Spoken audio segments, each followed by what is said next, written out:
How is it possible to fall asleep during The Evil Dead? Not the girl for me. You are. Actually, it's exactly the girl for me, apparently.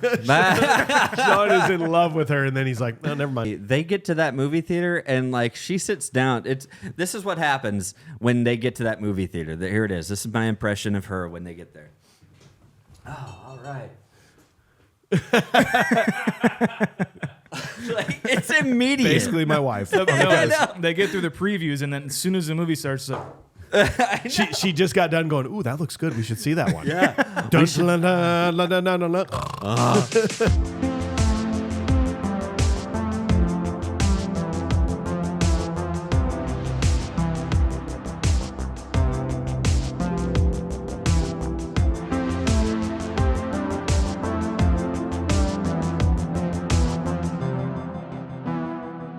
Well, hello and welcome to the Confused Breakfast. Do you remember the pure joy of a trip to the video rental store as a kid? I do. It's hard to beat the ease of the modern era and streaming platforms where you don't even have to leave your couch. But we can all remember how truly special the feeling was when you left your therapist's office, picked up your schizophrenia pills from the pharmacy, and then headed to Blockbuster to pick out a movie by hand and watch when you got home. Holy Trinity. On this podcast, we revisit and dissect some of our favorite childhood movies from that magical era to see if they still move us the way they did as kids.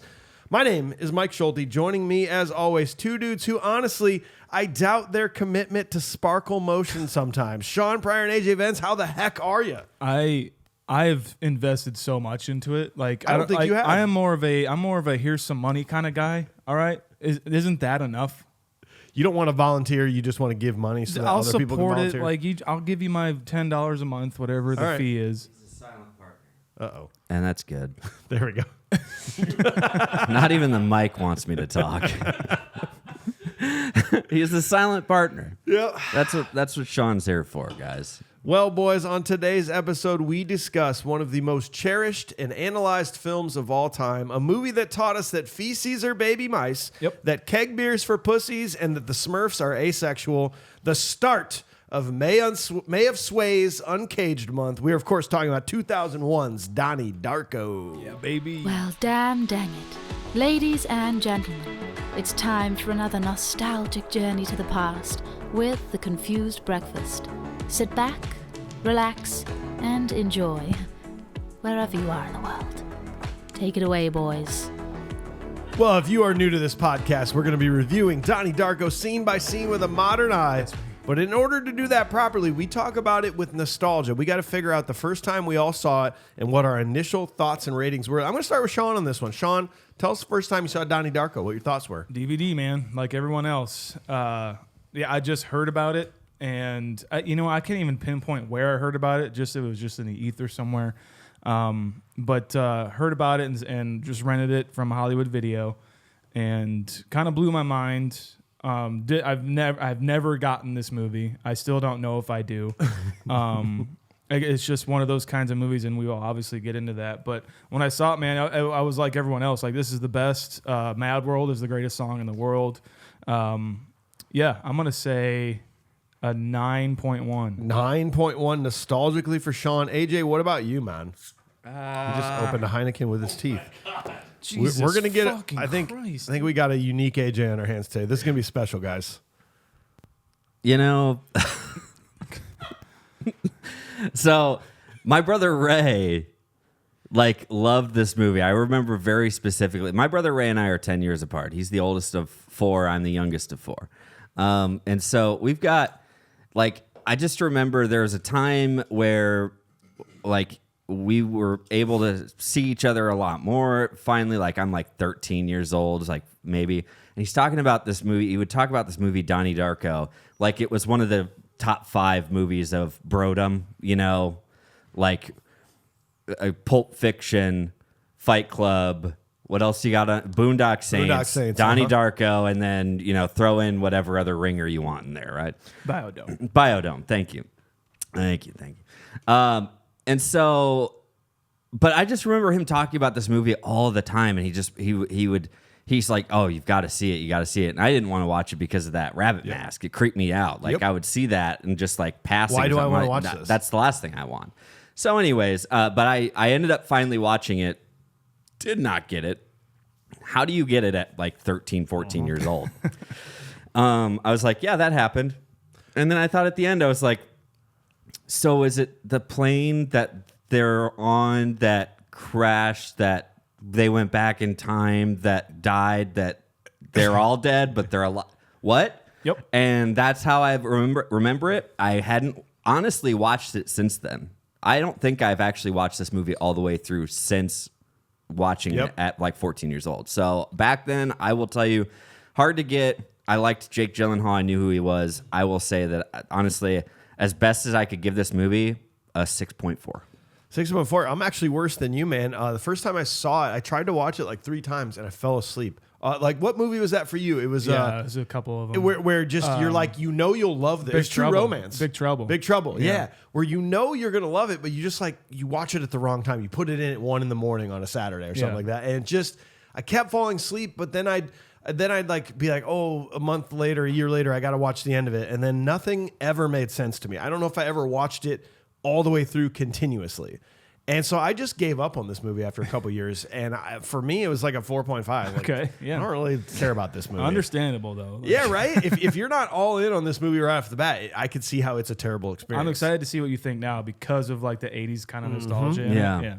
So we got an executive producer on the show today. Josh Miller says, I'm pretty excited to watch this movie again. I want to see if age has helped me enjoy this movie more or if it's gone downhill. I've seen this movie once and only once back in 2004 or 5. I think I bought it when I was first in Texas and found a used DVD retail store where most movies were $7 to $10. It's also where I purchased the classics Hercules in New York, Arnie's first English movie, and Jesus Christ Vampire Hunter. I remember it being kind of like that quasi-underground movie that only cool people watched, and they would look at you from their ivory tower and say, how have you not seen it? I don't know why it took me so long to finally watch it, but I remember coming out thinking, did I really like this, or am I forced to like it because I'm supposed to? Maybe it was a different movie than I was expecting. I don't know, and I don't really remember, so this will be really close to NA for me, but it's not. I only remember I didn't love it, nor did I dislike it, so I give it, nostalgically, the old Sean Pryor, it's a movie, 6.5. So, guys, for us, nostalgically, it's only a 6.62. Josh Miller, I need to borrow Hercules in New York from you, please. That sounds amazing. Hercules in New York, Lost in New York. Yeah. I mean, Hercules Lost in New York. Hercules Lost in New York. Got it. Of all the movies we've done nostalgically, that's tying in the 93rd spot, tying with Air Force One. So we are going to strip that all away. But first, just a friendly reminder, if you love this podcast, you want to support us, here's the best ways to do it. Number 1, support our sponsors. These companies keep our lights on and are genuinely products that we love, use, and support. Click the links in the notes, grab their products, enjoy the discounts. Number 2, sponsor us directly at patreon.com/confusedbreakfast. This is truly the best way to put more Confused Breakfast in your life. Perks include voting on upcoming episodes, giving modern day ratings, feedback on the movies we do, bonus audio, access to private watch parties, private Discord channel, so much more. Number 3, share it. Hit the share icon. You know somebody loves this movie. Send it right to them in text and say, you got to listen to us. We don't exist without you guys. Word of mouth is everything. Thank you so much. Let's move on to Sean to strip away the nostalgia. We got to talk important details of the movie. What do you got, bro? Let's do produced by Sean McKittrick, Nancy Juvovnen, Adam Fields, and Drew Barrymore. Cinematography by Stephen Poster. Also did Dead and Buried. Strange Brew worked with Swayze before this on Next of Kin, which I hope we cover someday. Then he did Rocky V, Southland Tales, another Richard Kelly movie, and The Box. Music by Michael Andrews. He did Bridesmaids, Orange County, and Out Cold. Oh, yeah. Hey. Written and directed by Richard Kelly. Also did Southland Tales, The Box. And he wrote Domino, which was directed by Tony Scott. That's a fucking excellent movie. Cast: Jake Gyllenhaal, Maggie Gyllenhaal, Jenna Malone, Holmes Osborne, Mary McDonnell, James Duvall, Jazzy McKenna, Jolene Purdy, Drew Barrymore, Noah Weil, Catherine Ross, Lee Weaver, Seth Rogen, Beth Grant, and Patrick Swayze. Pat. Richard Kelly was working as a production assistant and was told if he wanted to make movies, he would have to write a script. Kelly wanted to write something ambitious, personal, and nostalgic, and to tell a story having to exist in the Reagan era and the end and death of that era. He felt, and while watching John Hughes movies specifically, that it didn't really highlight the actual feeling of living through the Reagan 80s. Kelly took inspiration from an urban legend he had heard that a piece of ice fell from a plane and landed and crushed a boy in his own room. The character Frank was inspired by the novel and film of the same name, Watership Down. It is a terrifying animated, not for children movie. Go check it out. It's on Criterion Collection. It's on Cartoon Network. That's what I said. Rewind. With such a compelling but confusing script, Kelly shopped it around Hollywood for a couple of years, beginning to wonder if it was ever going to get made until Creative Artists Agency took interest along with Drew Barrymore's production company, Flower Films, which pretty much saved the film from being shelved forever. What I did hear, apparently somebody said that if she wouldn't have stepped in, it still would have been made and released, but it would have been like a low budget straight to HBO or Cinemax, which we think of like, oh, cool, like straight to HBO. That's not what it was back then. Right. Like if you went straight to Stars or HBO, like kiss your movie goodbye. Yeah, no one's going to see it or care about it. And it would have been such a lower res kind of thing as well, with probably not as many stars in it whatsoever. That is super important to note how important that was. Yeah, it's really cool. I love that she just kind of read the script and she's like, I want to make this. Sounds good. Yeah. Can you imagine and just being like, yeah, next up, the USA original movie, Donnie Darko. No, it's like, no, it wouldn't. And it would have felt like some like Oxygen, like the O. Yeah, they put it on at 11 p.m. on a fucking Monday or some shit. No one's going to No watch one it. needs this. Vince Vaughn and Mark Wahlberg were up for the role, but backed out until Jason Schwartzman signed on to the project, but after a while had to back out due to scheduling conflicts. Jason Schwartzman was a star at the time because of Rushmore. And we've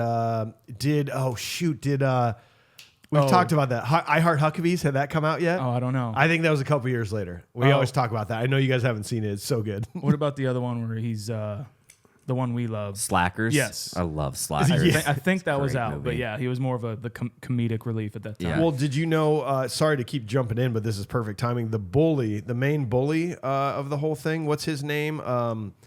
It just looks like Clyde to me. It's Alex Greenwald. So I'm wondering if that's how Alex got the role. Alex was a member of Phantom Planet with Jason Schwartzman, the band that sang the California song. Yeah. So he was a band member of that band when this came out. So that's cool. I wonder if Jason's just like, hey, you want to? I got a buddy who can. He can be a bully. Check it out. He can be an asshole sometimes. Because what was Jason in that? He was the drummer. He was in their Phantom drummer. Planet. Okay. Yeah, I used to think he was the singer, but no, he was not. He was the drummer. Okay.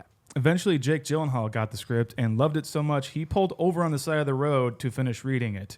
I don't know why he was reading it while driving anyway, but it's just like, oh man, I should pull over for this. This is good. Oh wow, I am getting scared right now. That's how he defines like if it's a good script. He's always driving during reading scripts. If He's it like, makes me pull over. I better pull over. It's like that's not making me pull over. Out the window. Richard Kelly gave Jake a lot of room to add his own personality and ideas into the role, including talking like a child during the hypnosis scenes.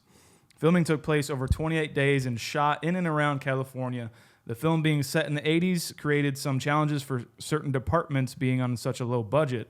The costuming department could not afford period-style clothing, so department head suggested to Kelly that the students at the school be dressed in uniforms instead. Brilliant. I actually kind of like it. That is like one of the coolest things I've ever heard, honestly. Like, we can't afford costumes, but we can get 900 of the same costume if you need. That's pretty cheap. You know what it does too? Sometimes when films are set in like the 80s, sometimes it takes me out of it. I know. Nowadays, because of what they're wearing. This is timeless. I get that. This could be anytime, anywhere, almost. You know. Yeah, they make a good point of saying like it's like the Reagan era, like I'm voting for Dukakis, that kind of stuff. Yeah. But in the end, I never think about the clothes or the era. No. During this, almost the entire movie. When I first watched the movie, I was like, Dukakis, what the fuck are they talking about? Because it like the Iowa caucus. Yeah, yeah, exactly. I probably thought. When does the like caucus do? He said Dukakis. I think I said that. I remember we had a mock presidential vote when I was in like second grade, and I voted for Dukakis. Yeah. Like, so I'm like, that name is just etched in my head because of Donnie Darko. No, just you have a huge Dukakis. crush on Elizabeth as well. Yeah, bro. Donnie Darko was released October 26th, perfect time, except for the year 2001, and on a budget of $4.5 million, the film made $7.5 million.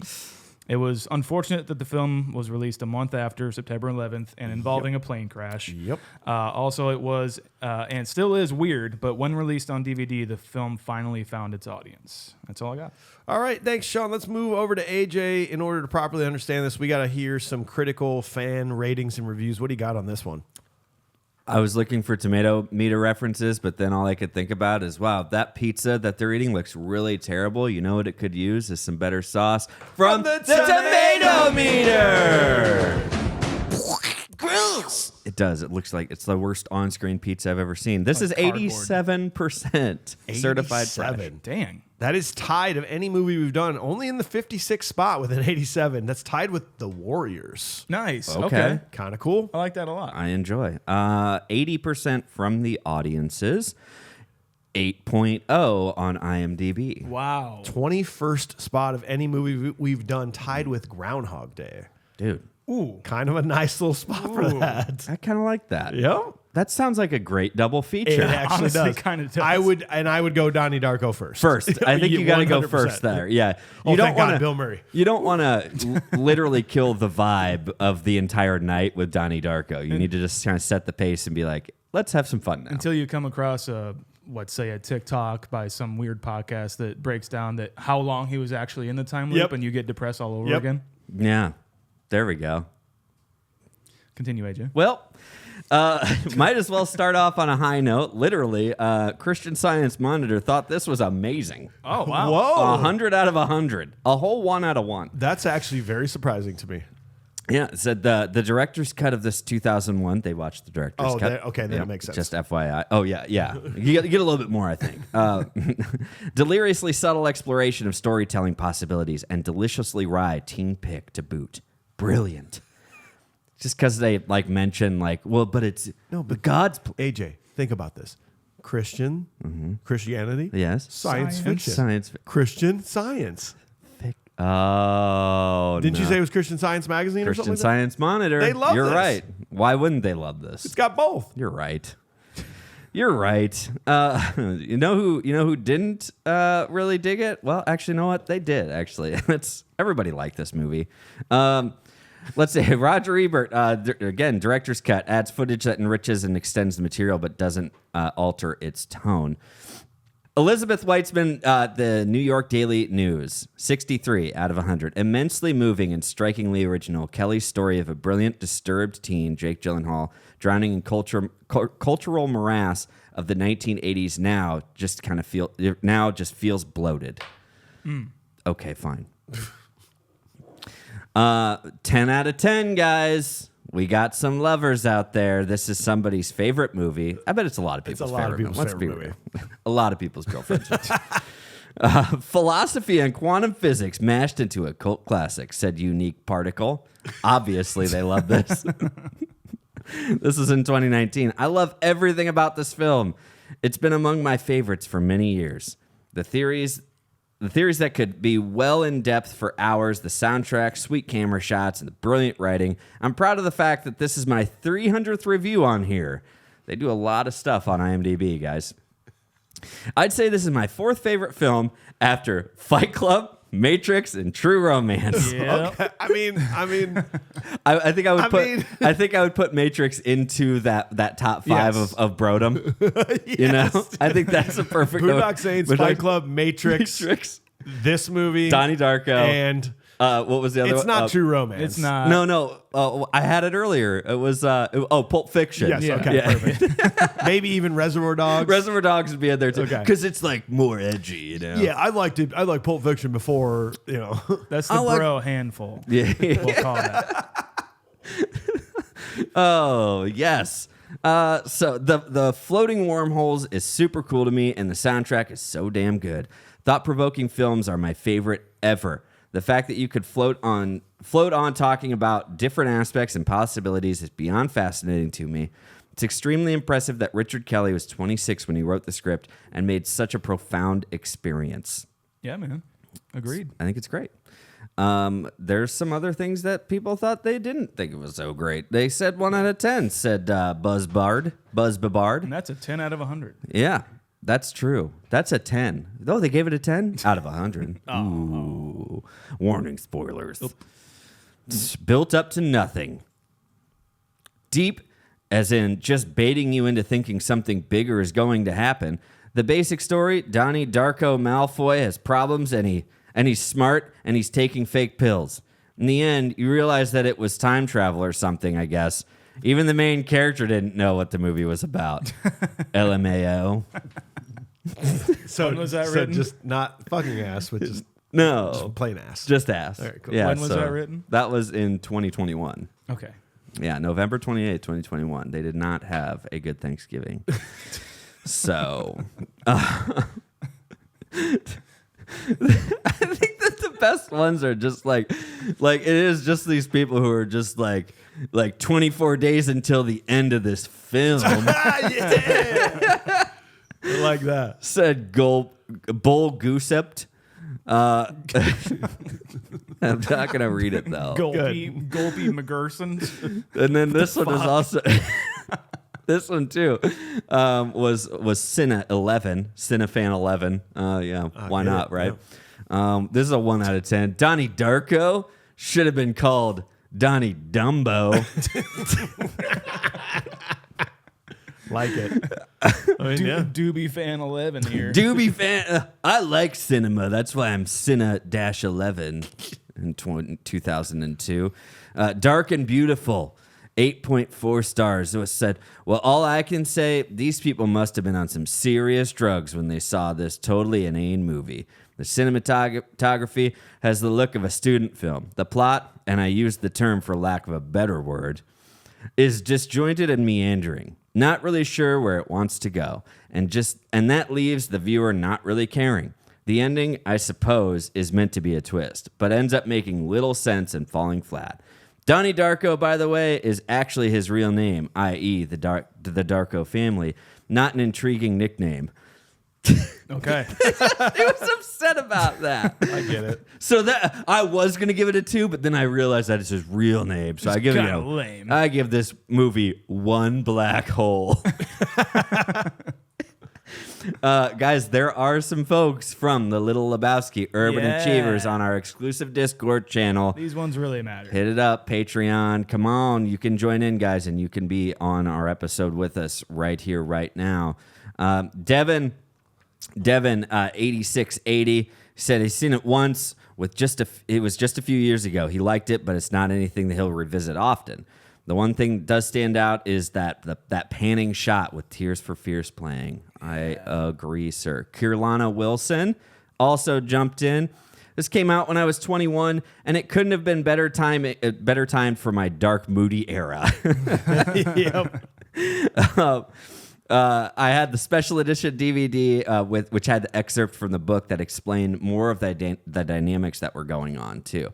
So, and she said this was a straight 9.5 for her on the nostalgic rating. Nice. Today, it's more like an 8.5. I'm okay. I understand. Yeah. So, guys, thanks for jumping in on the Little Lebowski Urban Achievers. Hell yeah. In our Discord.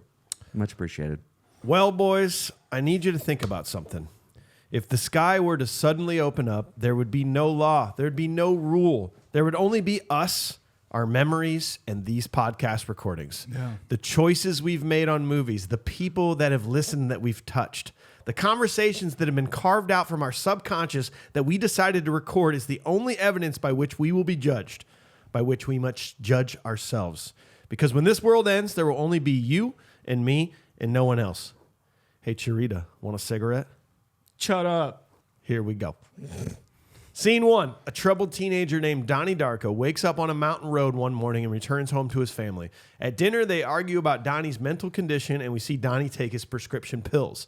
That night, he sleepwalks away from his house and meets Frank, a man in a menacing bunny costume who tells him the world will end. Before he returns home, a jet engine mysteriously crashes through the roof of the Darko's house and would have killed Donnie if he were there. The family moves to a hotel while the FAA investigates and the house is repaired. Fellas, I want to ask you a question. We've never done this before, but I'm wondering if we just have a quick discussion on exactly what happens in this movie before we dive deep into this. Okay. Fair. Because there are some incredible websites out there. I don't know how deep you guys dove. This is where I had to go after I watched this movie. I guess I'm like, I have to know what happens, and I was not disappointed. But jump in and talk to me here. So from what I understand, before this jet engine crashes, at some point, for some reason whatsoever that is not described, the physical universe splits into a tangent universe. Mm-hmm. Everyone in the physical universe pauses, and a duplicate copy is made called a tangent universe, where now we're living in. And Donnie is there. And Donnie's there. He's alive in this universe. Apparently, this happens all the time, and it kind of writes itself over 28 days, implodes on itself. Everything's fine. We move back to the physical universe. We move forward. Yeah. But unfortunately, when this happened, a duplicate was made that was not correct. Like a glitch happened to where a jet engine was in there twice. Yeah. And it should have only been in the universe once, in this tangent universe. And so the universe is now unstable because of this jet engine. Everything now is starting to implode on itself, and it's going to potentially create a black hole at the end of this 28 days that will pull in the physical universe, destroy everything that has ever been because of this jet engine. What do they call it? An artifact or whatever. Yeah. And so this is where it gets nuts. Donnie, throughout the movie that we'll talk about, has to somehow get that duplicate jet engine out of the tangent universe so that as it implodes, everything is a perfect copy and the physical universe can move forward the way it was supposed to. Donnie's essentially chosen by God or like a higher being to make this right again. Because the universe will end if he does not do this. Yes. Yeah, I think that is kind of the canonical look at this movie. Like the most basic sense, here is the plot that you might have missed, that I missed the first time I saw this, that many people missed.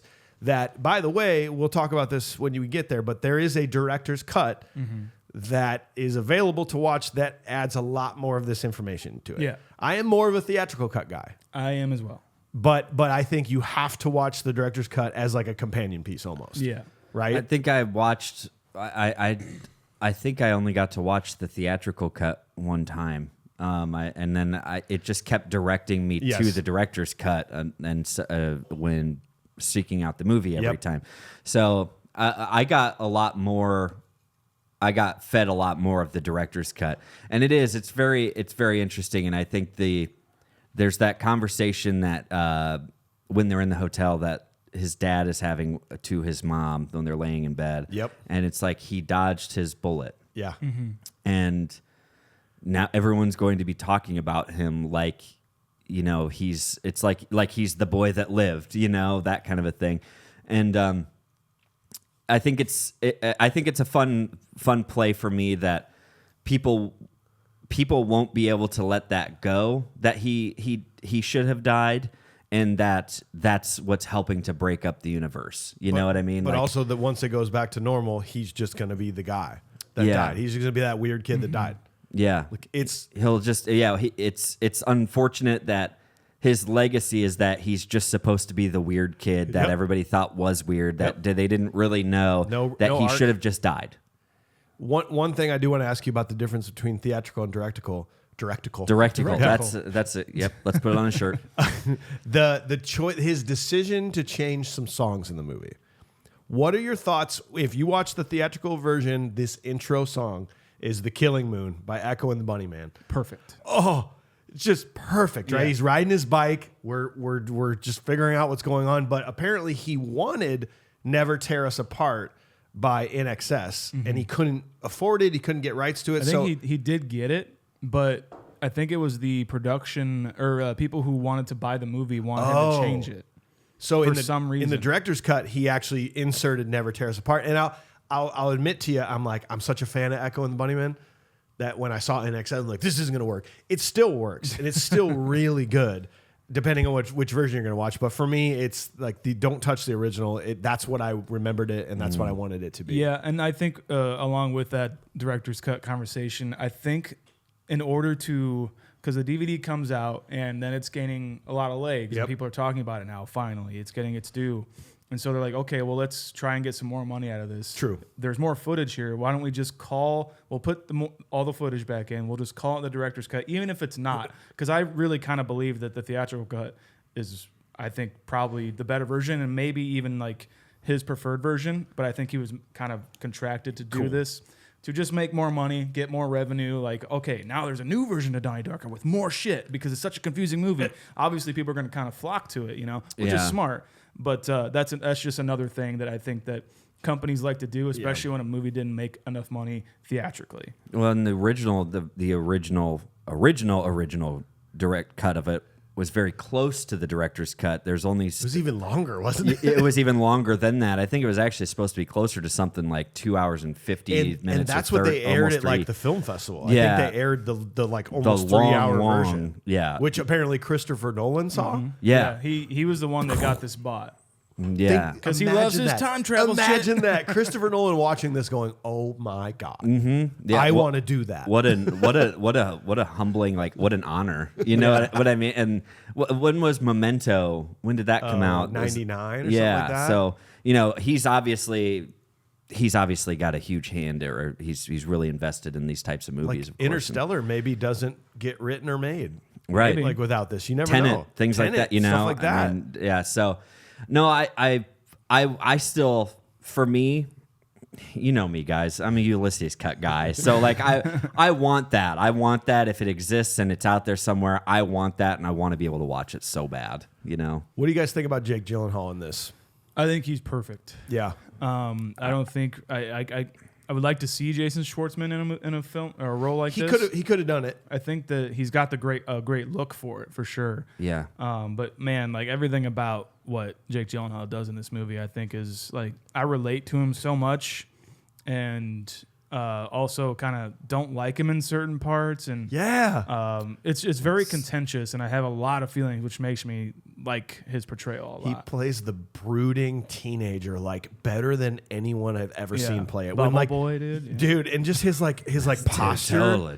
his just fucking. I mean, there's all that talk of psychologically about shoulders back and posture for confidence. He's just like drooped over. Mm-hmm. He is literally. It's like he literally has the world on his shoulders. And it's just weighing him down. Like gravity is affecting him more than everyone around him, and somehow he pulls this off very well. And waking up in the middle of a road or whatever, like nowadays, like for adults, like without sleeping problems, that's a drinking problem, I would imagine, because I've come across a dude on a sidewalk passed out, and I don't think that he woke up and started seeing like.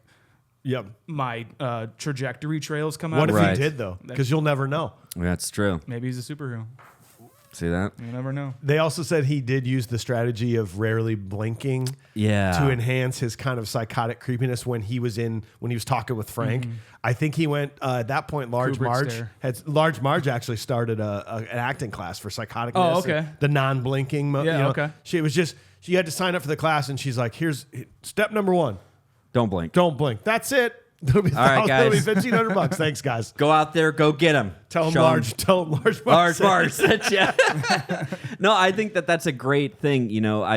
Those are all the things that I call the it's the bass guitar of movies. If it's not happening, then you don't then you notice it, right? The song is it's still something there. It's very subtle. It's a very subtle addition to make this a better product, right? But you don't know you don't know why it's a better product. Correct. It's not. You don't know why it's a better product, but you see it and you're like, the little things, the not blinking as much, the shoulder droop, the kid talking, things like that. These are all those things add to his performance and I think make it a better product. I want to talk about his family a little bit. Dude, thank you. That's where I was going. Like I think the reason this movie works so well is because the characters are so great, and I relate, like I said, a lot to Jake, his character in this, but I relate to like his family a bunch too. Like I sympathize with them a lot because he does have some mental illness going on, actually a lot, but like even the point where she comes in his room and he's like, "Get out of my room, I'm reading." I'm like, Jesus fucking Christ, dude, chill. Yeah. But then there's the point where like she does leave after wanting to know where he goes at night, being the parent, and and then she leaves the room and she's like, "Bitch." And then like I love the shot of her like kind of realizing what he just said, and then it cuts back to him and he's like, And then he kind of looks up again, and it's almost like he regrets doing it He's instantly. He's sad about doing it. Yeah. Do you know what this pulls me back to? And it shouldn't do it to me, but we've talked about it on here before. It is that moment. It's the same moment of when Giovanni Ribisi says during Private Ryan, all my mom wanted to do was ask me how my day was, and I pretended I was asleep, and I don't know why I did that. And it's the same idea. It's so sad. It's such a sad thing to like kind of watch. Like, and you watch that like when Harrison is that age and Alicia goes into his room and he says something like that, like it would be devastating, you know, to think about that. But it shows you the other side of this too. Yeah. It makes you understand that as a parent, like they may say this hurtful thing, but like you see how Jake Gyllenhaal, how Donnie Darko realizes that he shouldn't have said that, and then he goes and takes his pills. Like he's like, fine, you know what, my mom's right. Like, I have to start taking these pills. Yeah, and like, she got through to him, but he just didn't want to admit it to her face, you know. And he also, it also kind of shows, you know, the great dynamic of his parents too. Yeah, because she hears that, realizes it, and is able to move on and be above it rather than petty as a parent. You know what I mean? Rather than like you call me storming a bitch? back in there, You're call grounded. me a bitch? Well, you know what? Like this and that. You're a dick. Maybe calling him a name. Yeah. It goes beyond that petty parenting, and then it goes to showing their parent dynamic. Your son just called me a bitch. It's like, well, you're not a bitch. You're bitching. But you're not a bitch. And it's like it's very. It leads to some very lovely little moments. They little, might be the most like loving parent couple that has ever been on film. Yeah, they're incredibly believable. There's a moment later where it just like it made me tear up what she says. We'll get to it, but I agree with you. I don't know. They seem like my parents. You know, they seem like somebody else's parents probably. I don't know. They're so relatable. Even like watching it when I was like maybe 15, and even today, like it's so relatable. I think the dad, they originally wanted like Tim Robbins. Tim Robbins, I think, Shawshank Redemption. Tim Robbins, could he have done it 100%? But I think having this guy, this kind, not near as probably profound as like Tim Robbins' presence would have been in a movie like this. Having somebody with this more relaxed presence is, I think, it was crucial for the dad. And everything you watch him do, even after the squabble at the dinner table, eating that awful pizza. Dude, that looks worse than like lunch pizza. Yeah, he like laughed, and she's like, "What's a fuck ass?" He's like, he's still getting. He gets this joy out of his family. It's very fun. He loves being around them. Yeah, they have their problems, but they get through it. When Elizabeth is like walking during this Killing Moon is playing, he's got the leaf blower. He's like blowing it at her. I'm like, that's fucking what I would do with my kid. Yeah, fuck with them all the time. You know. I know. So anybody that sees this movie for the first time, like kind of like my wife, sitting down, okay, I'll give it a shot. She's up and she's like giving this movie a chance, going, there's some funny parts and seems like some good people. Then it's we see Frank for the first time. This unbelievably creepy bunny rabbit. And then we have this moment where the jet engine falls and that chandelier. And like, it's genuinely frightening. Jump out of your seat, frightening moment when that house shakes and the chandelier goes. She's like, I'm out of here. Horror movie. I'm gone. Like, I could see how a lot of people would think this is a scary movie at this point, because it's a jump scare and a creepy creature. And maybe some people didn't give it the chance after this moment, because like I know that I thought this was going to be a different movie at this point. Yeah, I was like, oh shit, okay, cool, scary movie or whatever. You know, I'm glad I would stick through it. Like I have a tough time walking away from movies in general. Like it's we talk about it all the time. We make jokes like some folks will fall asleep during movies. I have such a hard time falling asleep during movies or walking away from them, because I'm usually just enthralled by a story, and like. This is something that I could have walked away from, or, as a kid, I better go brush my teeth, or I forgot to do that before, before watching finding a reason to step away from it, you convince yourself. But it's like, it is one of those moments. I'm glad I stuck with it, and you kind of get past the creep factor once you kind of see this conversation between the two of them, and it's enticing enough to be like, I need to know what happens next. Yeah, they fully set this up to like, what do you mean the world's gonna end in this exact amount of time and a jet engine just fell through your room? Like you have to be invested at this point. Yeah, and then like the design of that mask is so iconic, you know, and just putting it on the cover of whatever movie this is gonna be is just like, well, this is so intriguing. It gets horror fans there. It got me there, you know. And then obviously to have Evil Dead playing later. Yeah, I mean, like it's you don't know what it's gonna be, and then set in October even, and leading up to Halloween Eve is so good. But like, just having Frank the bunny be like pretty much the tulpa of the guy to try and get him to fix this tangent universe, you know. It's I don't know like who would ever think of anything like that, but somehow it is just so iconic. Right after this, man, you know, Hot Topic had shelves and shelves and shelves of Donnie Darko paraphernalia. You know, and all of the emo girls in school had them, and I didn't mind it at all. It was if there's the 5 movies of Brodom, then there's a lot of movies of like the emo girl stuff that was in Hot Topic. Yeah, there's some crossovers. There's a lot of crossover. There's like Donnie Darko's definitely one of them. There's probably Boondock Saints is in there because they want. But then you've got like the Nightmare Before Christmas. Oh God, yeah. There's stuff like that. That's number one. That's number one. Right, Tim Burton is Tim Burton, there. Edward Scissorhands. He makes it into like the top 3.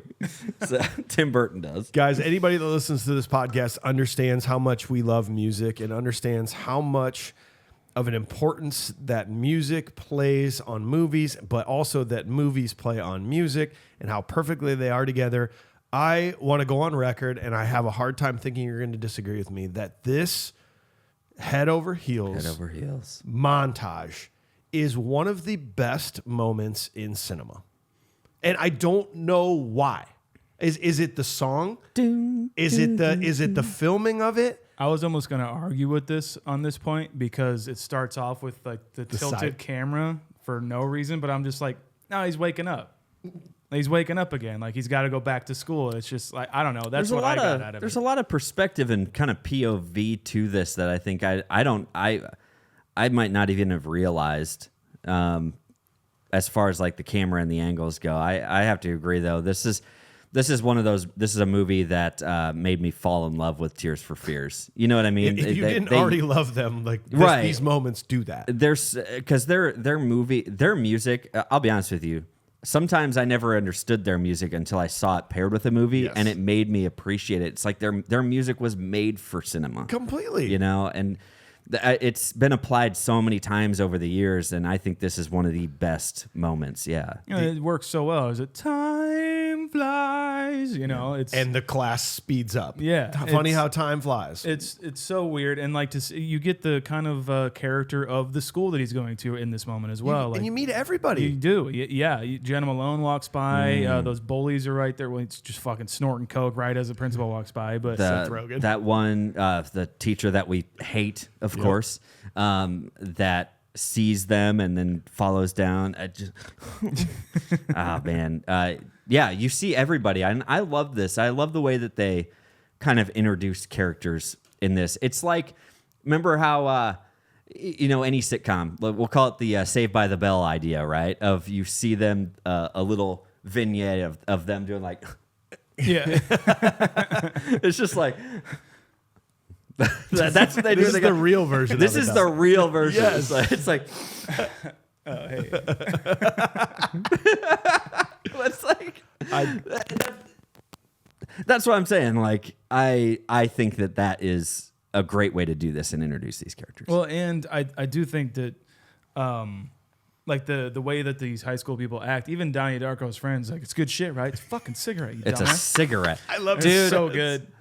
I obviously I would never appreciate that. Like, I don't think at that age, because you look back on it, and how does he make you look back on it like, wow, God, those kids are stupid. Like the saying it's good shit, right? To a cigarette is the same thing as saying keg beers for pussies. Exactly. It's the same idea. Like, you don't know what you're talking about. You're just trying to be a way that you really aren't, Just trying to be cool. But all these things prove how truly much smarter Donnie is than anyone. Well, I agree, don't know yeah. if it's. I don't know. I mean, yeah, I think he definitely is smarter. I don't think the movie is trying to portray it that way. I think he's definitely alone, but he's got some cohorts along with him. Like, and he doesn't really like him, but what else is he gonna do? Like, he's got to fall in line some way. And then even like the brutal fucking line of "Go back to China, bitch." It's like, but like I appreciate it. I don't like it, but that's how people were in my high school. It needed to be in here for the reality of this film. It really needed to throw that ignorance in your face. Yeah, especially you know what I kind mean? of Reagan era ish stuff like this. Like, that's totally what I would see. I went to high school with George Bush. Yeah, George Bush and Clinton were doing their whatever and W. Sorry. This was always the hardest part for me to watch, though, was how they would treat her, and like I had such a tough time stomaching the way that some people were just being treated in this movie. Awful. It's really, really shitty. Well, did you catch that? Like, I think Charita plays a very important part in this movie. Yeah. Her first time at the bus stop, she does not have those earmuffs on. And then it's implied that she actually wears those earmuffs to not hear the insults being told at her, which is important because later on that moment when Donnie comes out and grabs her by the face and he says, like, "Don't worry, someday." I forget what exactly. Something like you're going to be fine. You're going to be sweet. Yeah. Yes, like, don't worry, this is all going to pass. You're going to be fine someday. The thought is that she actually doesn't hear what he says.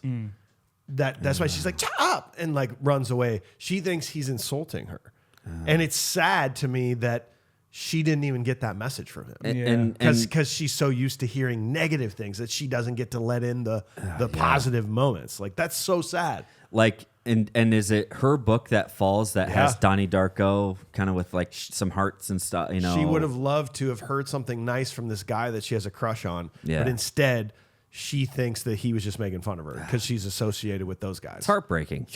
Yeah. That's so hard. Those are the moments that I think at a time like 2001. It's showing a lot of realities, Yep. I think it's showing a lot of realities. Also, one more thing. Sit next to the boy you think is the cutest. Oh, yeah. That's awful. This is a tough... Yeah. Like, later in the film when she gets fired, I'm like, yeah. So, I mean, that's fucked up. We got to take a second here. And it's like, as much as we want to root for Drew Barrymore and like we might think as she's a cool teacher, it's like... I wish she was my teacher because she's kind of hot, but she's also like, she's smart. She's smart, but she's kind of like one of us. And you're just, you know what I mean? She's the edgy teacher. But then you like, you look at it like no.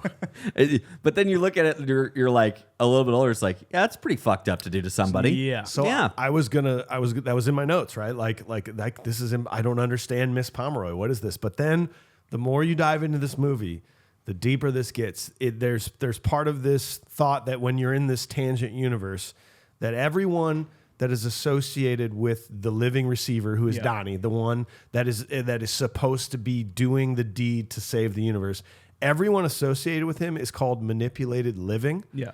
And that they subconsciously do anything in their power to guide the living receiver on his way to achieving his goal. And so you understand this now, that they will behave in the exact perfect way necessary to push him where he needs to be to his destiny. Her purpose there, I don't think that's something she normally would have said, but instead she had to say that to get Gretchen to recognize Donnie so that they will fall in love and this story moves forward. And then later on, he said, well, yeah, we'll get to it, but after he breaks the water main and everything, I'm so glad school was canceled today, And he was being led himself to do it. Obviously, that's a point that he did. But yeah, I know what you're saying. Within this kind of realm, tangent universe thing, whatever, Frank, God, whatever, is pushing these people subconsciously to get him to where he needs to be, like you're saying, the manipulated. Yeah, the manipulated living. I'd like to propose that she normally wouldn't have said that. Yeah, maybe not. That's it my also thought. it also does seem like her character, like we just got Kind of, saying, yes. where it wouldn't be a surprise if it came out of her mouth. She's like, whoa. Yeah. Oh, okay. She's just being weird today. I don't know. Yeah. It didn't shock anybody actually. Everybody was like, yeah. Pick the cutest boy. Pick one. Yeah. Yeah. One thing before we go into scene 2, at the very beginning, these are those moments we talk about, like in Pulp Fiction, where there's those subtle things that you may never notice until someone points it out to you. At the very beginning, when Donnie's riding his bike home, he gets to kind of the main part of town. The red Trans Am of Frank's drives past him. Yeah. Oh, well, do you know it's kind of believed too that that's Elizabeth's boyfriend, Frank? Oh, 100%. That is her boyfriend. So he was going when away. When she comes in the door, he honks at her, and that's who she's laughing at. Yeah, and also that's when she's on the phone. I took a year off to spend time with you. Yeah. Like that's who she's talking to. Mm-hmm.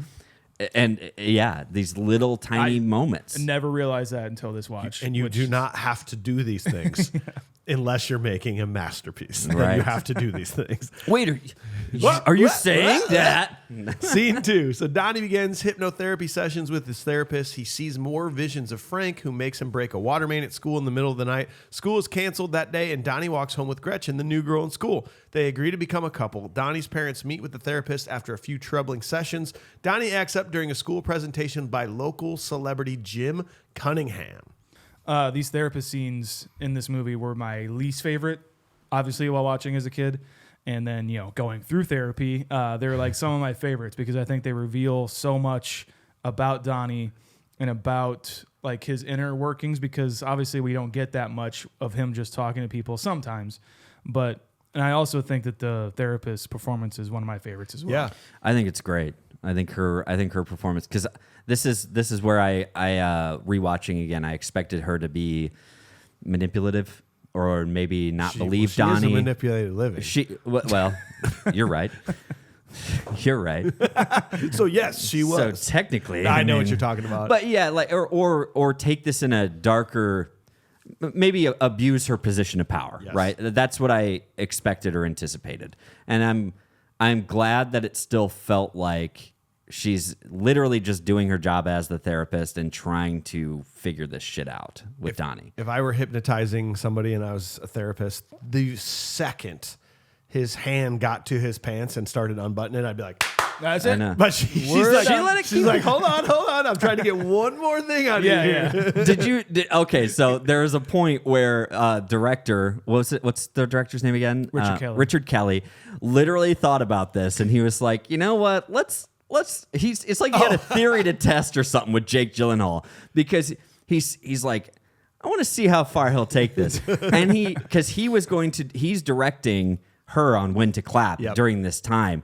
And he starts going into his pants, and he thought about just letting it ride. And he's like, no, actually, cut. No, he's like, clap your fucking hands, because it's like that. He's so good and he's so dedicated to this role. He's gonna keep going until we yell cut. Wait, is that for real, or is it? Are you? That's No, what, yeah. that's for real from Richard Kelly. He said, I thought about just letting it run. Oh, that's great. And not yelling cut and letting them play this out, but he's like, he had this realization during the time that he's like, I can't let this happen. Oh, that's amazing. Yeah, because Jake Gyllenhaal probably would have kept going, is what he probably said. would have. Yeah.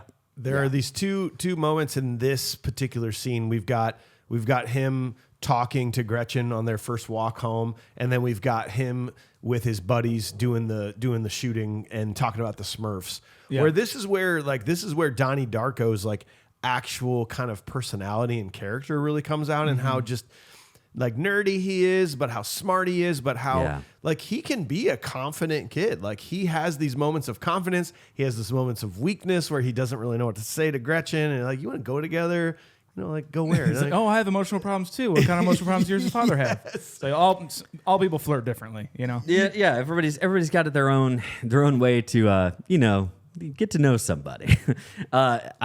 That was a very funny moment to me, but at the same time, very dark because of where it ends up going with her. So, Yeah, it's concerning. But it's just like you learn so much through these moments, and like I just love you. You really start to like fall in love and root for Donnie Darko. You really do, and like almost maybe a little bit on the spectrum, a little bit with like his knowledge of Smurfs, and like it's just hyper focus on a lot of things or like several different things. I guess like I like that about him. It makes him a really three-dimensional character. Yes. And he's almost got all these different personalities. He's got the who he is in therapy when he's hypnotized, like that childlike.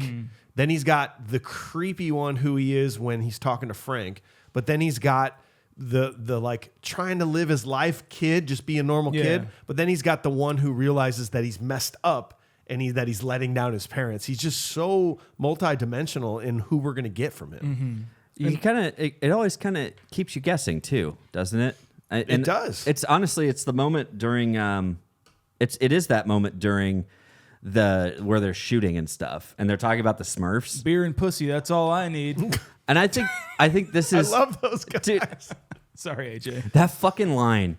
You know, that is again every single thing about like it's the people that he hangs around, those two guys or whatever. It's this blatant ignorance that they just throw in your face, I think, to make Donnie appear maybe, not make him appear more, but like give him the opportunity, his character the opportunity to be like, no, you idiots, like Smurfette was made by like whoever, like I can't remember the guy's name. And it's like he was made to infiltrate, and the goodness of the Smurfs is literally what turned her into it. And it's like, by the way, it's like obviously, it's like, God, why you got to go all smart on this? And it's just like, well, it's not even that. It's just the fact that you guys are just being like willfully ignorant, you know? And I don't even know if I like them, but I do appreciate them as characters. I mean, I do like them in the movie. Correct. I like the role they play in this movie. But I appreciate that Richard Kelly writes these characters this way, where they're trying to figure themselves out too. So they're just saying shit. They like just beer and say pussy shit. is all I need. It's like obviously a high schooler would fucking say that. He heard his dad say go back to China one Exactly. day. And so then he's like, well, then I'm just going to say it to a kid. He doesn't know what that means or like be like, she's not even from there. Or how that would make someone feel. Yeah. And isn't she like, she's like Mexican, right? Yeah, something. Yeah, like so he just doesn't know what he's talking about. Exactly. Yeah, he's just an asshole, and that's it. We're going to run through all these. We're going to hit props and punch the face. We just got to do it. I'm gonna give a weird one so I can hopefully let you guys have something.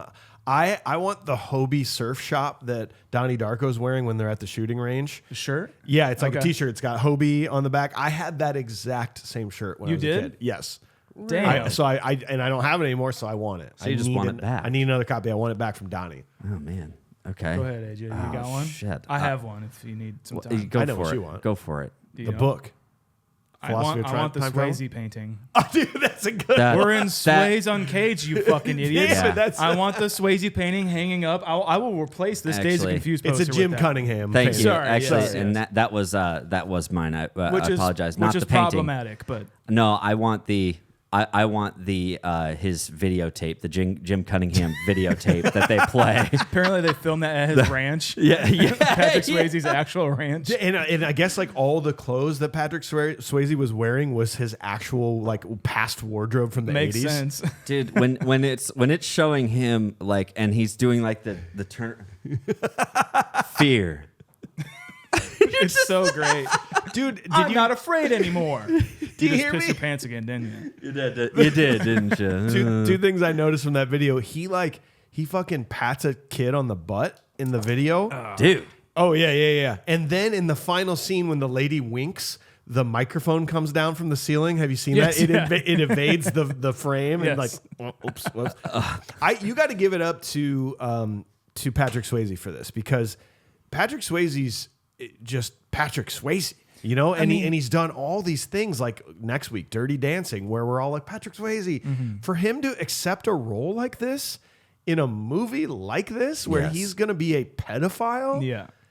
It's unbelievable for him to be like, I believe in this movie. I want to do this role. Like it's such major props to him for doing this. I totally agree, man. Like he is this 80s icon. This movie's set in the 80s, perfect casting, I think, for him. He is kind of like a Buddhist, Taoist kind of thing. Like he does do that kind of thing in real life, but then like he is playing this awful character who's hiding a big secret. He's the false idol. He's the false, leader, whatever. Yeah. It's really weird that, kind of real life reflects this movie right now with Diddy going on. I mean, I wish it was weirder, but it's weird that this is kind of like what happens to him in this movie is exactly what's going on with that dude right now. He plays that role. I hate it so much. I've been to so many seminars that I've been required to go to where it's like self-help or it's like, we got a speaker today and it's that fucking, how's everybody doing today? Oh, that's not loud enough. How's everybody doing today? Come on, I need a little bit more energy from there. He plays that role so well because everyone hates that guy that is just like, I'm so confident. It's like, no, you're not. Could you imagine if we replaced Patrick Swayze's character, Jim Cunningham. With Ben Stiller from Heavyweights. Oh, wow. All right, you fuckers. I believe in every one of you because I was you. God. I didn't know what I wanted to be either. Oh, we got to hit this then. Oh, yeah. Hit it! If we were on a train to go punch a face, I'm on board. That's what I'm talking about. Man, I got two, so I'm gonna let you guys go if you got an immediate one. I mean, we may agree on this in full. I have two as well. One of them will probably surprise you, and it's for one very specific reason. Go ahead. Let's just speak the obvious. Kitty Farmer. Kitty Farmer.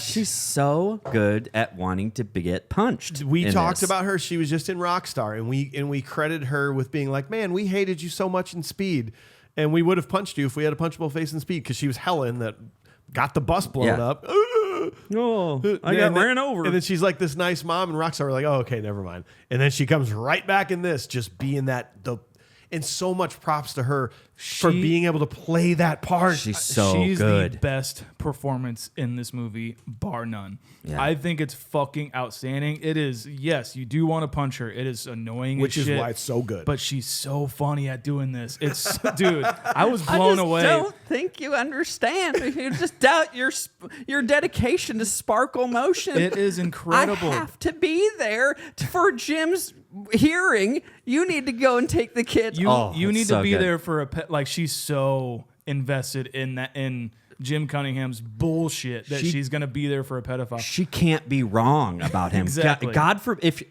if she ends up being wrong about Jim Cunningham, then her world would fall apart. Yeah. Everything would be a lie to this woman. I think that's a play. I think that's a very genius subconscious play on like religion in general and stuff like that. agree. 100%. Where like you've invested so much in this, it has to be true. It has to be true no matter what happens. It can be very political today too. You might do wrong things to make it true. Yes.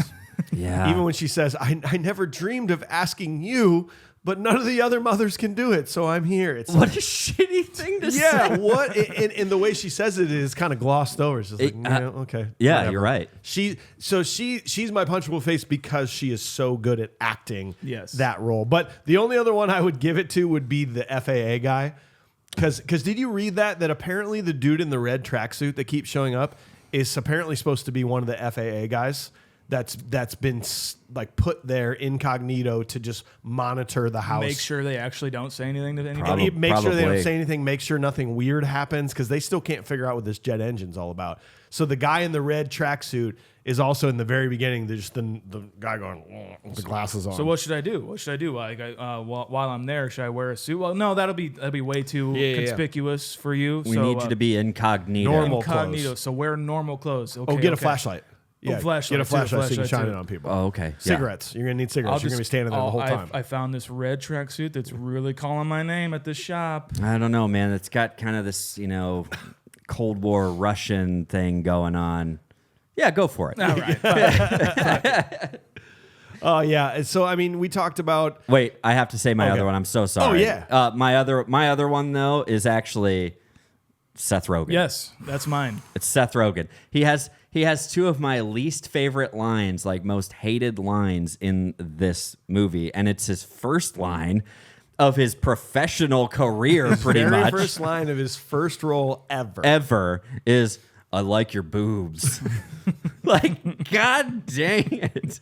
Yeah, and I would punch him more than I'd punch the other bully for some reason. I think so too. It's like the guy at least looks like he's got a troubled home that we don't understand. Seth Rogen just looks like he could have easily been one of Donnie Darko's other friends. Yeah. Like he could have been a third one of them, but he just happened to fall in with that other kid who's a bully. And then he has that line. He's like, "Didn't your dad like stab your mom or something?" And you're just like, at least he doesn't laugh in this movie. like that is again. Yep. Okay, out. It is. That's just one of those moments. You're like, you're the worst. Yep, he's mine. If you have only watched the theatrical version, this is where I think the part of the movie that it starts to become way different in the director's cut, because we start talking about this philosophy of time travel book that's written by Roberto Sparrow, Mr. Monatoff, the something Wiley from ER. The science teacher. Yeah, whatever. he's the science teacher. He starts talking about this book and time travel with Donnie Darko. This is when the director's cut starts showing you pages of this book, which is, in my opinion, the only way we would know any of this stuff about tangent universes and manipulated living. The regular cut does not imply any of this. Like, you just have to the regular cut still makes you wonder, like, is he crazy? Did this really happen? What's going on? Which I love. But the director's cut, if you want to know more about what exactly is happening in this time travel, and this is where it starts to show you the things you need to know. Guys, I might have to come clean. I may have only seen the director's cut now that I think of it. It doesn't show any of that. Nothing about they talk about the book, but they don't show any of the dialogue in the book. They don't show any of the weird, like, the eyeball scenes and, like, Yeah. I was seeing stills while doing research from the movie, and I was seeing the pages, and I'm like, I've never seen these before in my life. This makes so much... you had never seen director's cut until this. Now. Yeah. Same for me, man. Yeah. This makes so much more sense as to, like, why maybe it's possible I have only ever seen the director's cut even back then, because I distinctly remember, like, the eyes and, like, all that stuff. Man, well, I'm sorry, guys. No, I might have missed that one. No, you're fine. I think my opinion on this is that everyone should watch. If you've never seen this movie, you should first watch theatrical, then watch directors, and then from here on out, only watch theatrical. The director's is a companion piece to help you now go back to the original and love it even more. Yeah. That's how I feel about it. It's like a fourth wall commentary kind of much. directive to kind of like give you some insight. And there's just small bits of conversation that are great, and they do help you enhance the characters, but it's not needed. Yeah, it's like companion piece to Twin Peaks that the writer wrote books to, like, kind of, if you want more, here's some books to go read and fill yourself in a little bit If more. you want it. Yeah. Don't need it, but yeah. I also think maybe we're not here yet, but I will say maybe this gives me a little bit more perspective too. Is the conversations happening between the science teacher and Donnie? These are great. And like, as much as we do want to believe like Donnie has these like hard, like really difficult mental issues, the conversations that they have where he's like, well, you're contradicting yourself there, Donnie, actually, because, technically, if this doesn't happen, then this wouldn't happen. And he says, I have to stop this conversation with you. Why do you think? Why? And Religion. he's like, and he says, because it became more religion than science. But isn't this a private school with the dress code? That's what I always thought it was, but maybe it's not. Maybe that was just a quick and easy fix, like you said. Again, I don't know. But and it's that moment though that Donnie says, okay, I understand, rather than like lashing out. Yeah. Again, I always really like seeing these like departures from assumed character, norms. And that's what I really like is it should have been like, well, just talk to me about it and have this like more lash out, but he's like, okay, I understand. He walks away. Yeah, he's like, I've gotten you this far. This is all the further I can go. And then unfortunately, Donnie's alone again. Yeah. He was having this moment at this like in this conversation, and now he's alone again. The great part about the theatrical cut is in this moment he goes, here's this book. It was written by Roberto Sparrow, who was a science teacher at the school. Don't tell anyone I gave it to you. cut to him at the dinner table going, yeah, Mr. Monotov gave me this book. Like, it's an immediate cut to That's him hilarious. now telling his family about this book. But in directors, it takes a little while to get there. Okay. There's some stuff, but it's still really funny that he's like, I'm going to tell everybody That's about hilarious. It's Yeah. a respectful relationship between them too, because I imagine I don't know. I just like Wile's performance, Noah Wyle. Noah Wyle, there you go. In this movie, because he is stoked that Donnie's like, oh, I want to stay after class and talk about some shit. He's like, okay, cool, man. Like I would love to teach you about some more stuff that's not like on my lesson on plan. the curriculum. Yeah. That's I where like that. yeah, I do too. That's where I think if you identify with Donnie in any regard, I think you start to identify with him this is where I certainly identified with him, especially in high school, was I just hated being bullshitted by my teachers. Yes. You know what I mean? And I had so much respect for the teachers that just would not bullshit me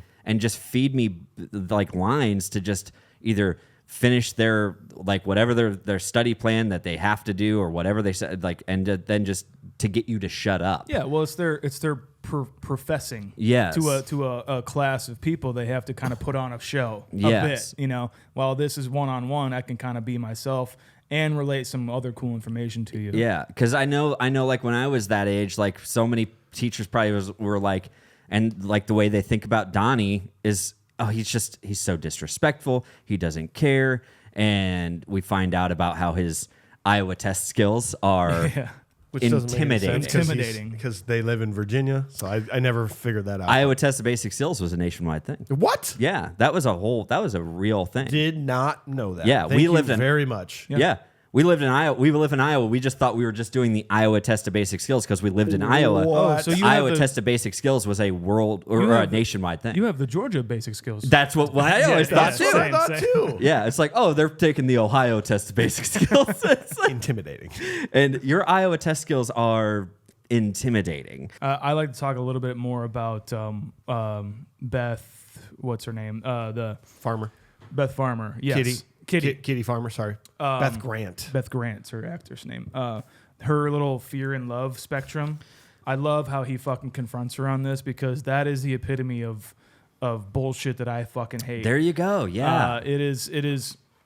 I don't know. I wait for a moment where I can do this to someone who's just like so one-minded about something like this, where he's just like, it isn't that simple. There are nuances to all of this. There are so many different feelings in between all this. There's not just one and another on different spectrums. What do you guys think about this? No, it's a genius scene. This is like when you can tell that he normally probably wouldn't have done this. Yeah.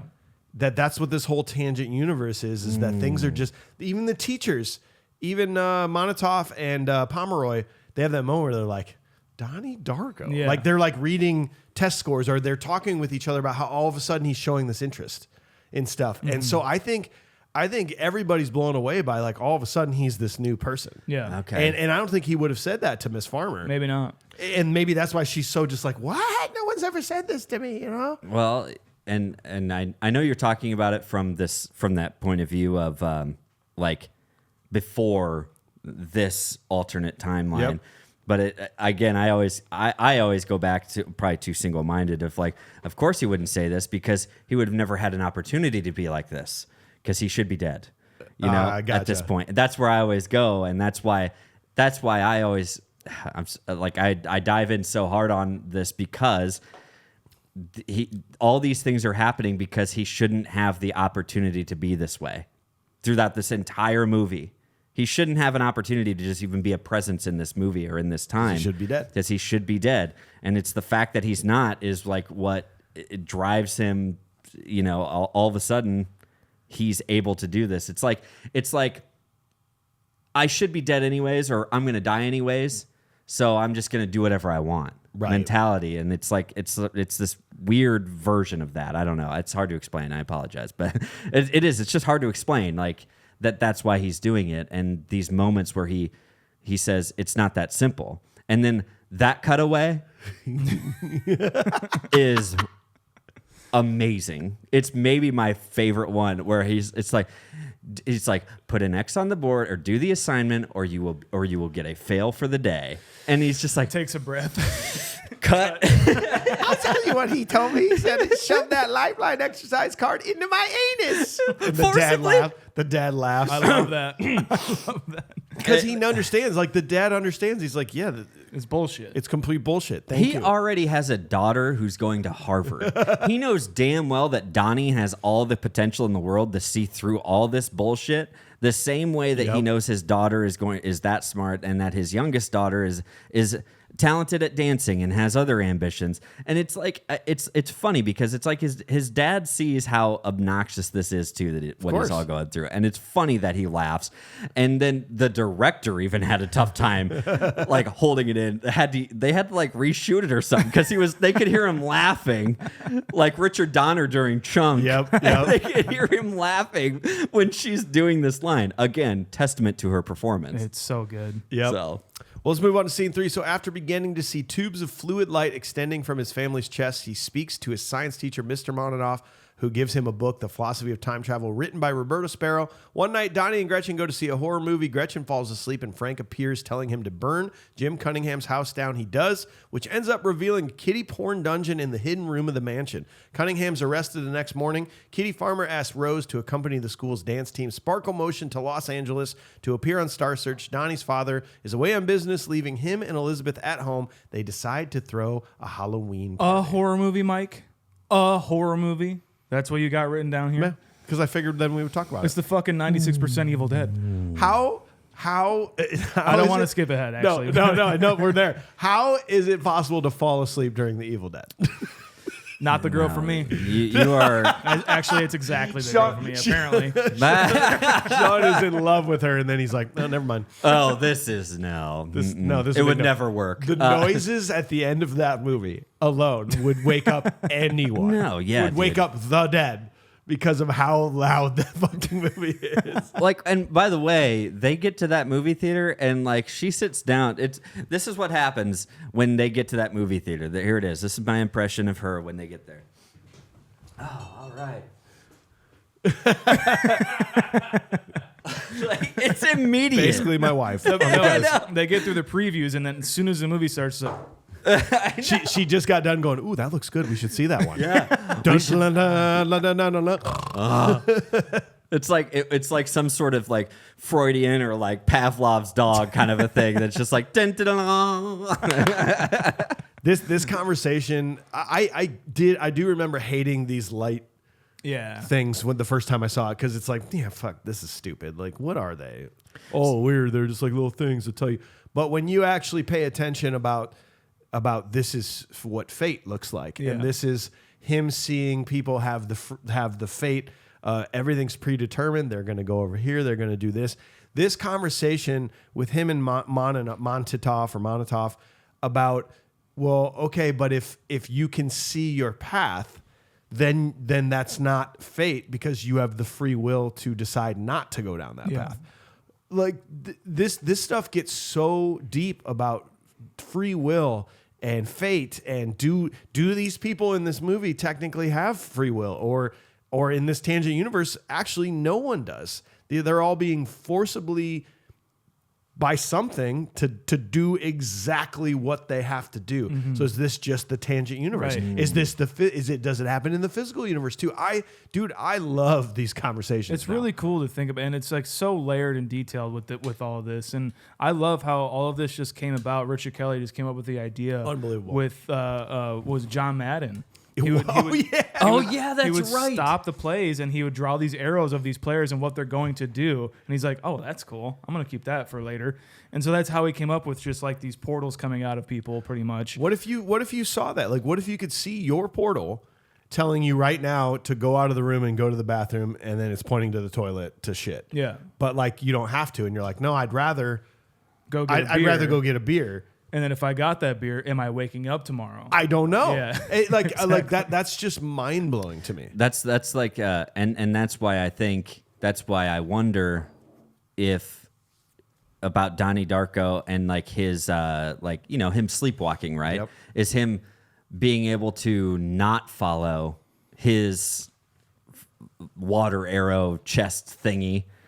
It's him unconsciously being able to divert and that's what led him away. He doesn't have to follow his because of his sleepwalking. That's what got him out of that. And let's be honest, though. I think about that all the time. I have thoughts all the time that go through my head. It's like, yeah, I should get up and get out of bed.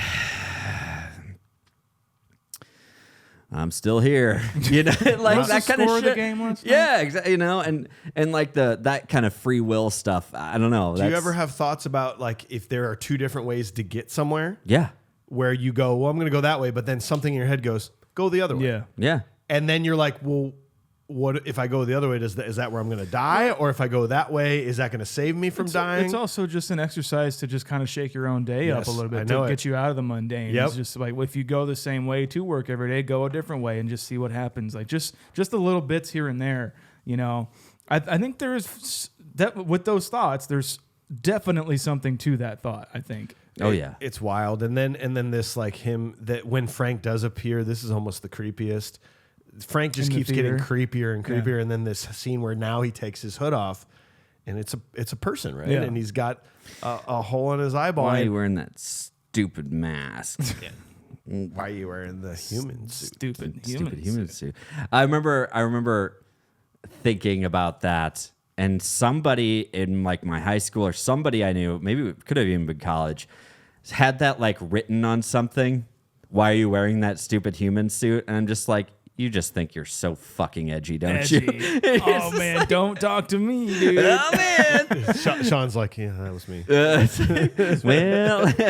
I wish you would have talked to me, actually. I'm so glad they made the decision not to show Frank at like the actual guy of Frank at any point in the movie. This would have turned it for me in a weird way if we had actually seen Frank with his sister. So what do you think the point is of Frank being an actual like character in the film and actually Elizabeth's boyfriend? What do you think the point of that is? Because he's on. Go ahead. No, I don't know if there is a point, because then technically, so Frank, the way that this book describes it is Frank is a manipulated dead. Yeah, because he was killed inside of the Tangent universe. Yeah, and so because of that, he has time travel abilities, and the way that I try to picture it in my head is that Frank now has this knowledge of what could possibly happen, and he understands that he was killed by him in the Tangent universe, and that now the whole world's going to end, and that he can now time travel, act as a ghost to Donnie Darko to help save the world, and to save himself, to save his girlfriend, to save his family, to save the world. And I almost feel like that's... I don't know if he's like God or anything. I just think he's just someone helping. No, I think like God or whoever, whatever the manipulating, the overseer kind of thing, just chose him to be the Tulpa for kind of no reason. Yeah. Or maybe just because there is a connection between them because he did kill him, you know. Or he thought that he would have enough reason in his head to be like, okay, no, I do want to help. Like he doesn't matter in Donnie's life whatsoever until that point. I think that's the idea, though, because he doesn't matter in Donnie's life, but Donnie shouldn't have this life again. Sure. But I will say this, is that if Frank in this Tangent universe has the ability to go back, then that means he can, and so not only does Frank get killed, but so does his girlfriend Gretchen. So that means that everybody else probably is going to be killed at some point. Well, they would be, right? Because of this Tangent universe, but possibly killed prematurely, which means that if he can go back and find the point where everyone wouldn't be killed prematurely, and that is Donnie Darko's death, then that is the whole thing. Because he says the world is going to end. Well, what does it mean if your world is going to end? Does that mean, well, my girlfriend is my world, that means she died? Okay. Frank's world is just his life. That means his world ends. Yeah. It's not Donnie Darko's, it's the world to me. Who knows? Maybe that's what he's talking about. Not everybody and not the entire universe. It's just my world ends in 24 hours, this many minutes, this many seconds. Yep. I need it not to, and I need to take it back to where you should have died. Yeah, well, and then in that case, too, Gretchen is also manipulated dead. Correct. Guiding him to... She's one of the most important pieces. Guiding him to like witness her death. Yeah, because again, that's when Donnie Darko's world ends, because he then is he kills somebody. He kills Frank. Spoilers. He kills Frank, then your world would end, because then what's next? You're fucked. You know, I mean, it's crazy. I would really like to talk about one of these sessions that he has with his therapist. It really kind of gets me every single time. The search for God is absurd if everyone dies alone, is what Roberto Sparrow says, is everyone dies alone. And I think it's a incredible performance moment for Jake Gyllenhaal in this movie when he's thinking about this, and she asks him the question like, well, what do you think about that? And he's like, I don't want to die alone. It makes me a little sad because it's just like, and then like the scenes later where she's like, well, you're not alone. It'll just be you, and it'll be Frank. And this is kind of, I think, where I'll say what I think this movie really is about for me is like suicide and teen suicide, basically, where, I think you can see it as like this other like tangent universe kind of thing. And I think that's the basis of the movie. But I think for me, what it's saying personally is that, like, don't ever kill yourself, pretty much. Yeah. And like having these thoughts and everything like that is kind of normal in a way.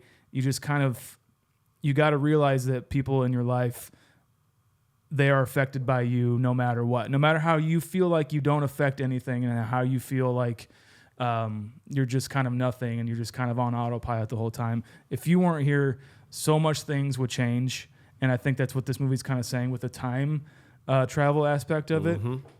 Even if this tangent universe is a real thing and Donnie is alive, Gretchen does die and he does kill someone, but it may all be better. Like, obviously not killing anybody, but like this, because like I think of what it's saying is kind of going through these things. Like, you're gonna feel pain later on. You're gonna feel much more than this probably in real life, not just inside. You're just gonna feel like pain for others, and it's worth it, I think, is what it's kind of saying. And that's kind of how I see this movie. We'll get to it, but I see this movie as actually it's a very sad ending. Oh, in my opinion, maybe one of the most sad. Yeah, I would agree with you. Yeah, we got to tie back into just how incredible, again, the music selection of this movie is. It's almost like they chose that. Funny how time flies. Yeah, and, like that they speed up the scene when his sister talks about how she got into Harvard, and he walks into the kitchen and we should throw a party, There's a song playing in the background called "Stay" by Oingo Boingo. We had just seen the dialogue. It says 1 day left. It said it's the 29th. 1 day left. The words to this song are, "Don't you go, won't you stay with me one more day if we get through one more night? This is not a horse race where winners beat the time. This is not a funeral with mourners in a line. This is not a sitcom where everything's all right. This is not a prison with terror through the night." Like, those words fit this movie with perfection. If you just, like it was written won't you stay with me one more day if we can get through one more night? Yeah. It's like unbelievable. Yeah. Yeah. Again, man, I think the music is just something that honestly makes me want to revisit this movie as much as anything else about it, if not more so, because I just, those scenes that they pair up very well. By the way, the whole sparkle motion thing too. Yeah. Did you hear about what song that was supposed to be? No. West End Boys by the by Pet Shop. They just couldn't Boys, get the, or West End Girls by the Pet Shop Boys. Yeah. So they couldn't get the rights. They couldn't get the rights. It was kind of a similar story. It was like that was what it was supposed to be. And do you guys know that song very well? Yeah, duh. I love that song. Watching them dance to that would have, I think, been a very different vibe to watch them.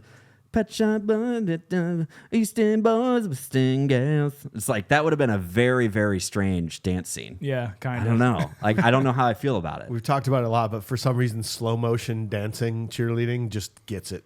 I get just everything. Dude, the backlighting of the stage lights on them, and Can we cut that together? I want to cut that one together now. Let's cut that together. All All right, so let's move on to scene 4 here, kids. So the night of the party, Gretchen comes to Donnie's house for safety because her mother has suddenly disappeared. Donnie comforts her and they make love. At midnight, Donnie has another hallucination about the fluid light tunnels. Convinced that Grandma Death is in some way connected to Frank, Donnie persuades Gretchen and 2 other friends to go to her house. When they get there, they're assaulted by 2 bullies. Gretchen's thrown into the road where she's struck and killed by a car driven by Frank.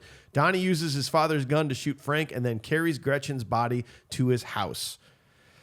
Did you catch the handwriting thing that on the fridge it says Frank was here, went to get beer. Yeah. Same handwriting as they made me do it. That was on the ground. Mm-hmm. I thought that was a really nice subtle touch. Yeah, it's really cool. Just they don't go, oh look. I didn't catch that at all. Do you think when Frank visits him then that he is physical? That's real Frank. Yeah. Yeah, you mean for the school? Yeah, he's actually the physical Frank that helps him do it. Maybe he didn't do the water main because we see Donnie do it, but maybe he did like the dog statue and the spray paint or whatever. He said, they made. That's me do a tough one because I think the only way that axe could have gotten dug into the thing, they're like nobody could have done that, was by a ghost, almost by a supernatural spirit type thing. So maybe that was spirit Frank. In a physical form. I don't know. Could be maybe. I don't know. Yeah. Okay. Or that ties into, does Donnie Darko have superheroes? Is he a superpowers? Is he a superhero? They do imply a lot that as he moves through the story, he gains powers to make this, the higher power or whatever is giving him the things he needs to make this happen. Right. So I don't know. That's hard. I think in this, go ahead. On that. With his mom, and as she's leaving to go to the Sparkle Motion in Letterman, is that what they got on? Some late no, night Star show? Search. Star Search. Yeah. Star Search. I don't know why I thought that, but anyway, Letterman's dope, bro. They went on Kimmel. She talks to him before she leaves, and he asks the question, "How does it feel to have a wacko son?" And with tears in her eyes, she's just like, it feels wonderful. It made me tear up so much just because it's just I don't know. It felt so genuine, especially with that kind of allegory that I was breaking down earlier. No, you're my son. I love every part of you. I don't care that I have to spend $100 for therapist sessions. I want you to be better. I want you to be you.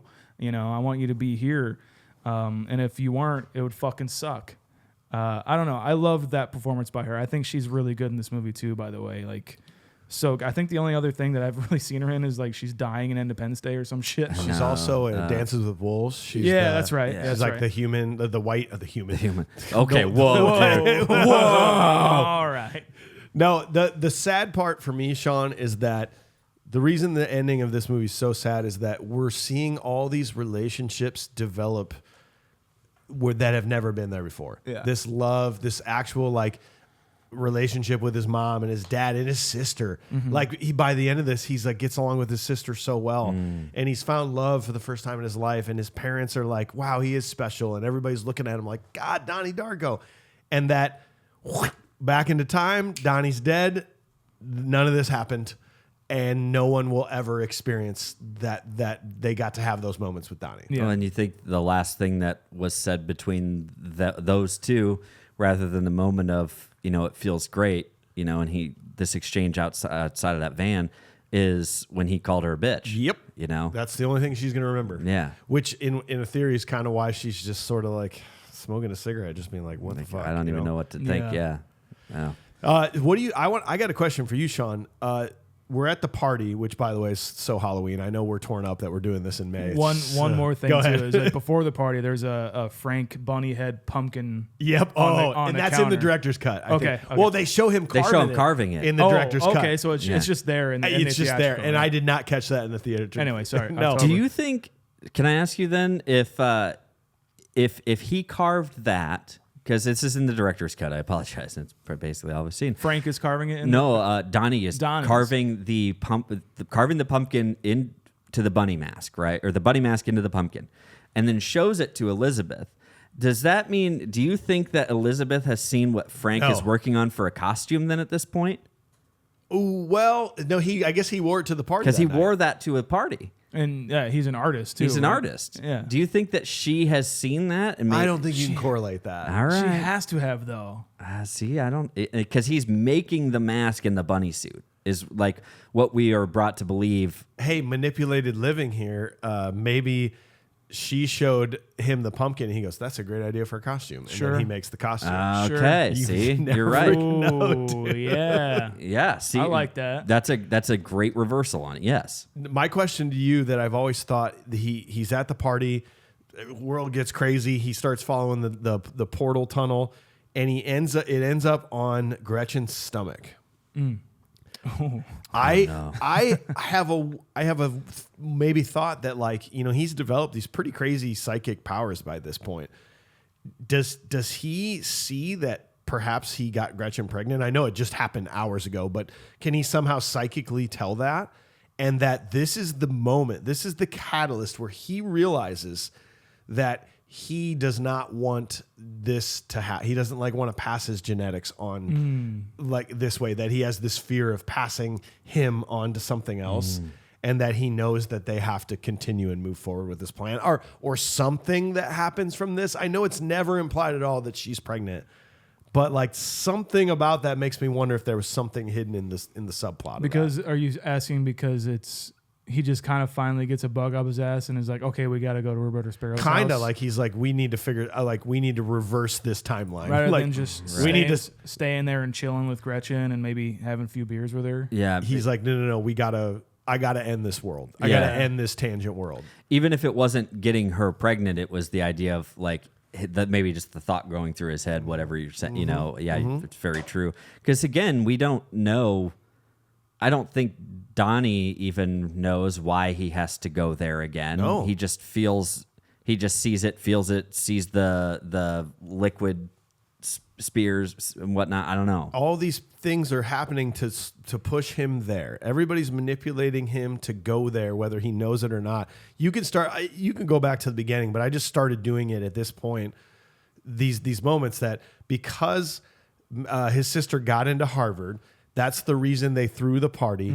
That's the reason they didn't hear any of the phone calls from the therapist or their mom. That's the reason Frank had to leave to get beer, which is the reason that the mom, that the mom disappeared from Gretchen's house so that she would go over to him to the party, that they would fall in love, that he would do anything for her that involved taking her with him to the house. Like all just goes boop, boop, boop. Drew Barrymore's character giving them that lesson of that book of those friends who went into that house just to vandalize it. That's Seth Rogen and that guy. That's why Beth was right. Whatever her name, Kitty. She was completely right. Kitty was right. It did influence them. Yeah. And her writing cellar door in there is the only reason they went into the cellar door. Cellar door. You can just go back to the very beginning of this tangent universe, and every little thing is pushing it to the next, to the next, to the next, to end up at this final scene to save the universe. Yeah. It's wild when you start thinking about that. It's like these horse blinders of this tangent universe that they just keep getting more and more focused, and it just keeps funneling this like a laser and like focusing it to where they need to go. Yeah, that's a good metaphor. I like that. And it just keeps getting more and more focused the closer we get to the end of it all.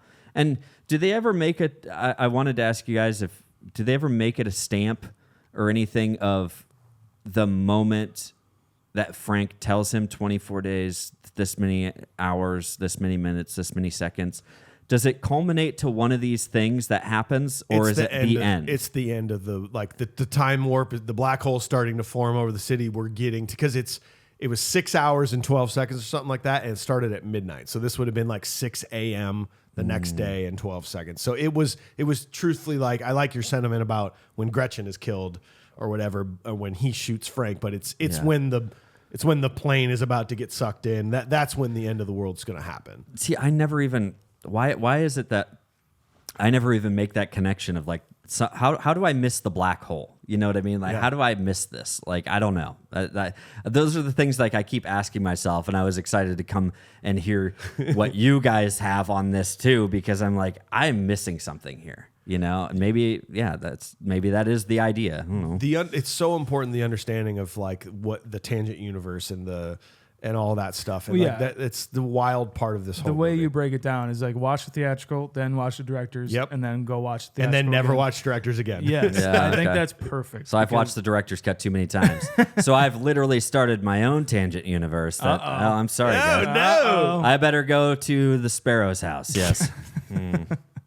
Well, boys, let's finish this final scene. So Donnie can see a time tunnel forming over the town. The red-eye flight carrying Rose in sparkle motion enters the turbulence created by the time tunnel, and one of the engines on the jets breaks free, falls into the tunnel. Donnie drives into the time tunnel, is warped back to October 2nd. He lies in his bed, goes to sleep. The jet engine from the red-eye flight crashes through the roof, killing him. Everyone from the movie seems to have vague memories of the alternate reality, but they can't quite remember as they mourn Donnie's death.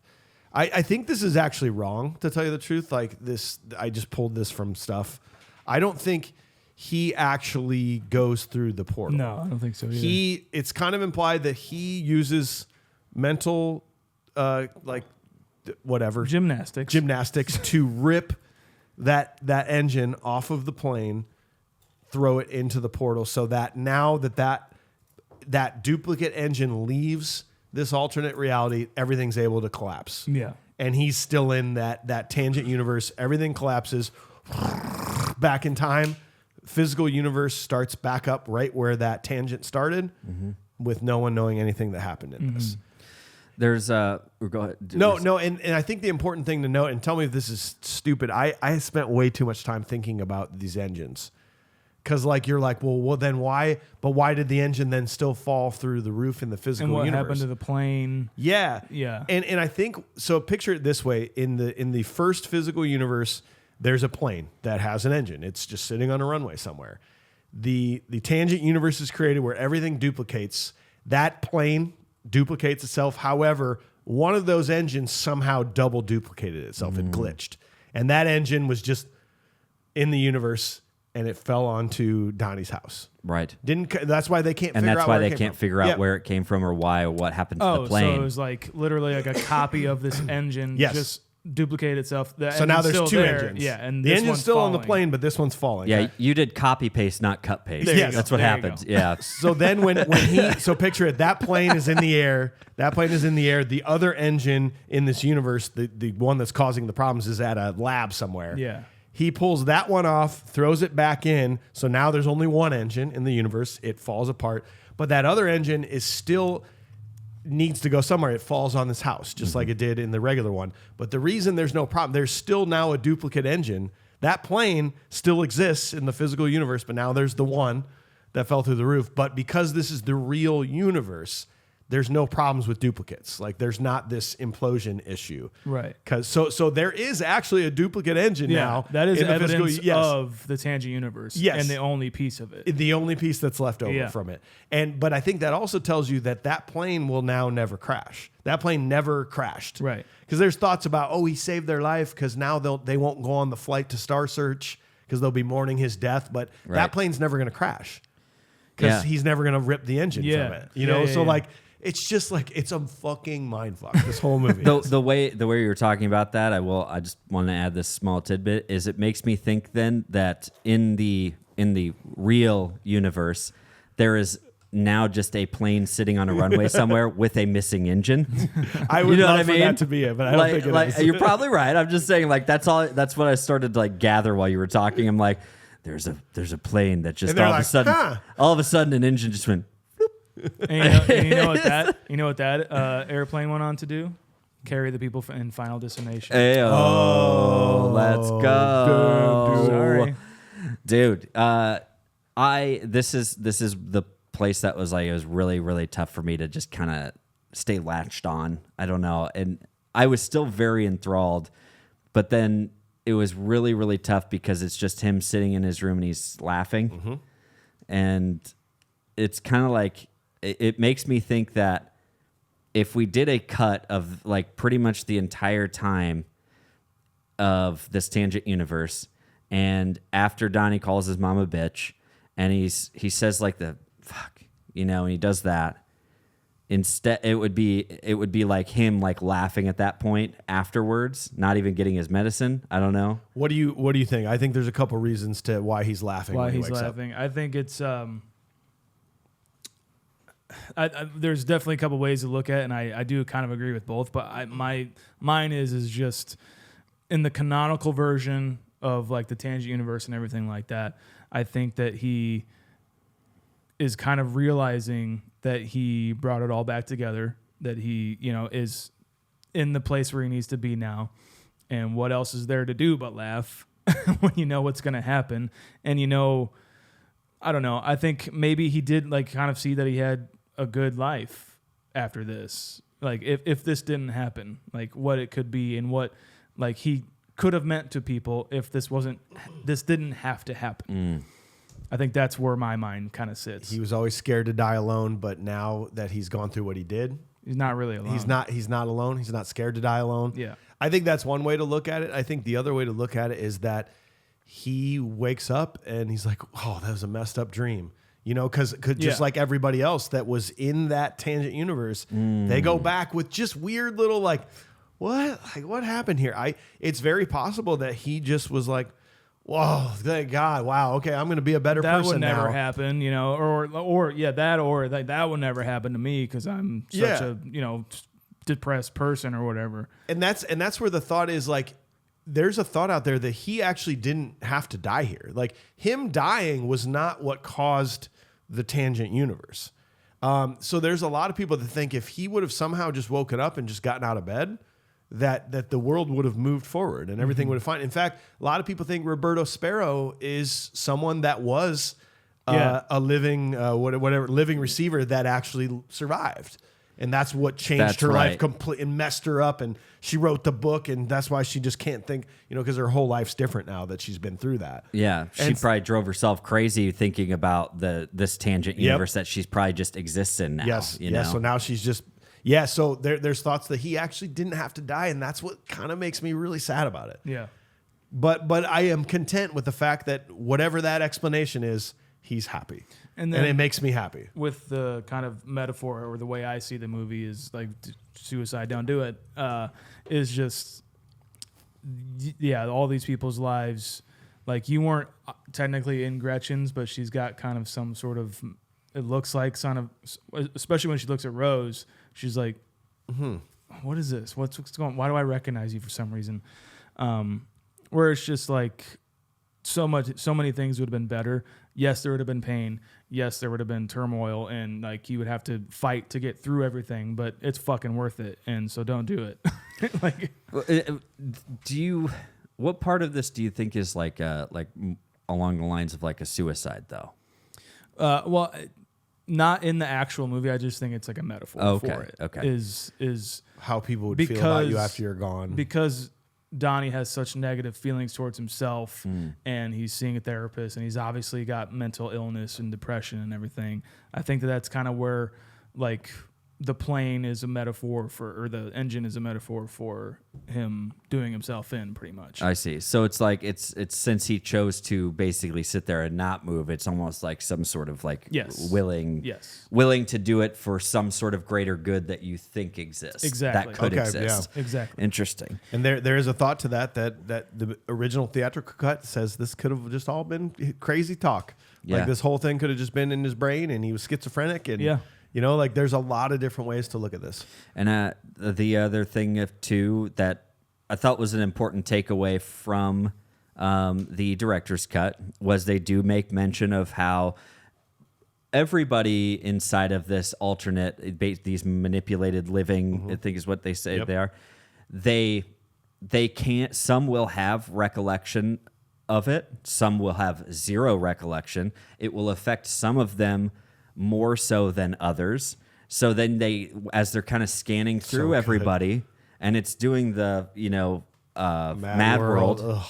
And it's scanning through that, and it's showing the faces, and it's showing the people who seem to be affected more, like Jim Cunningham. Yeah. To people who might not be nearly as affected. Miss Pomeroy is the only one that doesn't wake up. Pomeroy is not affected. Even the science teacher wakes up. He wakes up, but she doesn't. But she does not. And so it kind of gives you this idea of like, who had the good intentions, who had the bad intentions, who had the, who was affected. Frank seems like It's tough to tell on Frank actually because he's awake. But he like reaches for his eye. And he touches his eye. He knows what happened. Frank, I think of anyone, Frank's going to have the biggest problem with this. Oh, okay, yeah. Because he was like manipulated dead for this. Like he was right. Yeah, and that was always the coolest reference I thought was when Donnie has the knife and he's stabbing the mirror, it's hitting his eye. Yep. The eye in the theater we obviously see his eye that's shining. It's crazy, man. I think they're like you say, it just everything keeps pointing at like this one thing. And Charita smiles. It almost looks like It's just beautiful. How did she get affected? And again, I felt bad because even then I felt like there wasn't much resolve for her character. I don't know if there was. Oh, she's gonna be bullied still. Maybe it was necessary. Yeah, I do think it's a good cinematic touch of the feeling that I get anyway when someone that I know of dies. I don't really know. You know what I mean? Like it feels like, oh yeah, did you hear like some kid in high school or something like that I didn't like actually hang out with or know, but I was around him or her. Like, yeah, they died the other day and they're just not gonna be here anymore. It's just, I get these feelings when that happens. I get these thoughts. I'm like, well, what if I would have talked to him more? Like, oh, he was kind of weird or she was kind of weird. Like, what if I did this? What if I did that? You get like kind of selfishly, I guess, but I don't know. I think the movie kind of really represents that feeling really well. It does. You guys agree? No, it's just an unsettled feeling at the end, like where everybody's just kind of like, ugh. Well, and it's just so sad that he's now the kid, just that weirdo kid from high school that everybody will talk about for like 2 months to be like, oh, it was crazy. Like I didn't really know him. He's crazy, but like the engine fell through, and then he will just fade away. Mm-hmm. Yeah. And then no one will ever, his family will kind of slowly start stop talking about him. He won't be a topic and he's just gone. Yeah. And that's what's just so wildly sad about how short life is. Like you can do your best to affect the most people possible and do good in the world. But eventually like, it's like the end of Gangs of New York. Like this was the most important thing ever. And it's like, it just fades away. And, I think it fades away to a point of it will only be, random memories, or it'll pop into people's heads like every now and again. The moment of them sitting outside, you have obviously Gretchen, and who rides up. Well, what's going on? And then you have the neighbor kid who did kind of know Donnie. So you have somebody who doesn't know Donnie, didn't know him really at all. You have somebody who kind of knew him as like a neighbor who was kind of weird. Yeah, and Gretchen's new, by the way. So is really the new one. Definitely. She's new, yeah. And then you have his family who very much knew him, who's very affected. You have these like different like representations of effect on like at the very end there. And it's funny because it seems like Gretchen does seem affected in kind of a deep way that she wants to know so much more about him. Like, well, tell me about him. Oh, he's just kind of a weird guy. Donnie Darko. And it's just really strange. I had a kid that I rode the bus with. It'll be my final thing I tell you guys. It was a kid that I rode the bus with. It was like him and his brother, and I remember him like very distinctly and riding the bus. And then one day I didn't see either of them on the bus again for a while. And then the younger brother came back, and I was like, oh, dude, it's good to see you. Like, how's it going? And he's like, it's all right. And I was like, where's your brother at? What's he up to? He's like, he's dead. And I found out that they went out to get like the mail from a mailbox. Went over to the road and he got hit by a car. Jesus. And it was, we were riding the bus together. We were in elementary school, and like just to kind of like make that realization. Every now and again, it still pops up in my head that kid. Yeah. And I think it's harder to like picture him in your head now. Yeah, and it really gets that feeling across so well. It's just that weird feeling you get when you're like, shit. And like I remember seeing him and having conversations with him, and then one day I just never saw him again. Yeah, and you never will. It's such a strange thing, and I never will, and that sucks, I think. And so I don't know, this movie brought that back for me, and I think it's like you said, Sean, like living is important. Yeah. It is an important thing, and it's hard to realize when somebody's no longer around. Yeah. Yeah. Well, we talked about Donnie Darko with Modern Eye. We got to give it a modern day rating. That's what we are here for. We got to see where this movie stacks up. Sean, let's start with you, man. What do you think about this? Yeah, I mean, I haven't seen this movie since I was kind of obsessed with it back when high school and everything. I think that I didn't get it then at all. I just like the vibe of it. And so I'll start off with that at least, where like the Halloween vibe, the 80s vibe, the characters. I think someone put it really well. I watched a video, someone breaking this movie down, where someone reviewed it or something like that, and they said this movie gets you on a subconscious level, that's what keeps you coming back to it. Is it because you're just like, why is my fucking portal thing keep pulling me this movie? But also the characters are really, really well fleshed out. And I think that's the two main reasons you keep coming back, because one, every watch, you'll get something new out of it. And then you get to hang around these characters again. That's a beautiful movie, in my opinion.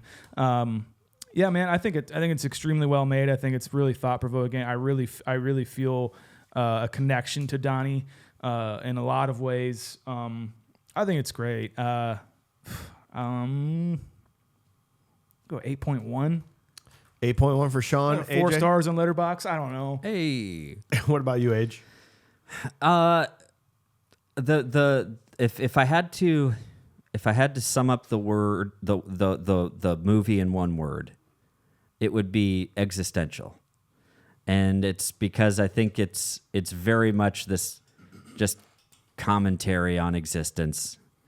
And it makes, I think you have such a hard time getting the movie because I think a lot of people spend a lot of time thinking about how it makes them reflect on their own, existence, their own life, their own experiences. And I really do enjoy the movie. It's one that can be tough to revisit, especially, just. It's not one that you want to watch while you're in a good mood. Yeah. You know what I mean? So I think that's what's tough about it. I think it's a very, very thought-provoking movie, and I honestly think that the performances throughout the entire movie are just amazing. I think it's cast extremely well. People were dumping on how it was either directed or that there's plot holes, and it's like, you know what? It's probably part of it to make you think a little bit more and a little bit more on it and to keep you coming back, like you say, Sean. And I think it is one that you very much can come back to. And we often talk about movies that, you should watch with a group. And sometimes I think you could watch this movie alone. Oh, yeah. and have a very much, very, very, very different experience of watching it with a group of friends. So maybe that's a lot of movies. I really do enjoy the movie. I think I would have to go ahead and give this movie an 8.2. 8.2 for the Age. I absolutely adore this movie. I'm so glad we did this. If I would have gone back and watched this just to watch it, I would have liked it way better than I did originally. But going back and doing the Confused Breakfast modern day view of this movie is the only way to experience this, to change my mind about it. This movie's absolutely incredible. You'll notice that many of the movies at the top of my list have the same themes of endlessly rewatchable to find stuff. Oh, I never saw that. I never noticed that. The debate that I love so much. I used to always think that everything happened for a reason. That was how my belief. Everything happens for a reason. And I'm so much darker about that now because it feels like it's very easy to say everything happens for a reason because whatever happened, you're like, look, it happened. And now I'm here and look, it happened for a reason. It's just because you don't know what the other alternative was. The thought that that this could be a real thing, that tangent universes could happen all the time and that we just don't know about it. And that's what deja vu is sometimes because you're like, what? I absolutely think this movie's incredible.